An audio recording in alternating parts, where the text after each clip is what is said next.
আজ আমি আপনাদের সামনে দাঁড়িয়ে যে হৃদয় বিতারক চিত্রটি তুলে ধরতে যাচ্ছি তা শুধু ফিলিস্তিনের জন্য নয়, তা আমাদের ইমানের অস্তিত্বের জন্য এক রক্তক্ষরণ। সেই পবিত্র মসজিদ যেখান থেকে আমাদের নবী হজরত মোহাম্মদ সল্লাল্লাহু আলাইহি সাল্লাম মিরাজে গিয়েছিলেন, সেই ভূমি আজ দখলদার ইসরায়েলি সেনাদের বুটের নিচে।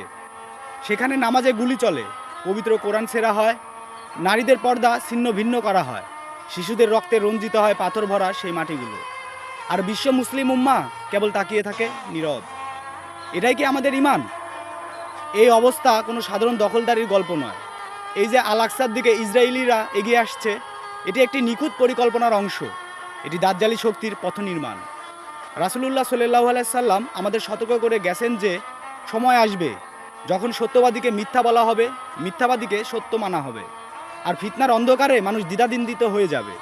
এই কি সেই সময় না? দাজ্জাল আসার আগে বিশ্বব্যাপী এমন মানসিক দাসত্ব সৃষ্টি হবে যেখানে মানুষ সত্য দেখেও অস্বীকার করবে, চোখে আগুন দেখেও বলবে এ তো আলো। এখনও যদি না জাগি তবে কবে জাগবো? যেখানে আল আকসা আমাদের ইমানের অংশ, সেখানে রক্ত ঝরছে, আর আমরা কেবল সোশ্যাল মিডিয়ায় পোস্ট দিয়ে দায়িত্ব শেষ করছি। না ভাই, না বোন, সময় এসেছে ঘুম ভাঙানোর, সময় এসেছে কান্না করার, ইস্তেগফার পড়ার ও আল্লাহর পথে ফিরে যাওয়া। এই ফিতনার সময় ঈমান আঁকড়ে ধরতে হবে আগুনের কয়লার মতো। এই সময় আমাদের সন্তানদের শেখাতে হবে ইসলামের ইতিহাস, দাজ্জালের আগমন আর সত্যিকারের ঈমান কিভাবে রক্ষা করতে হয়। এখনও সময় আছে, আল্লাহর পথে ফিরে চলুন।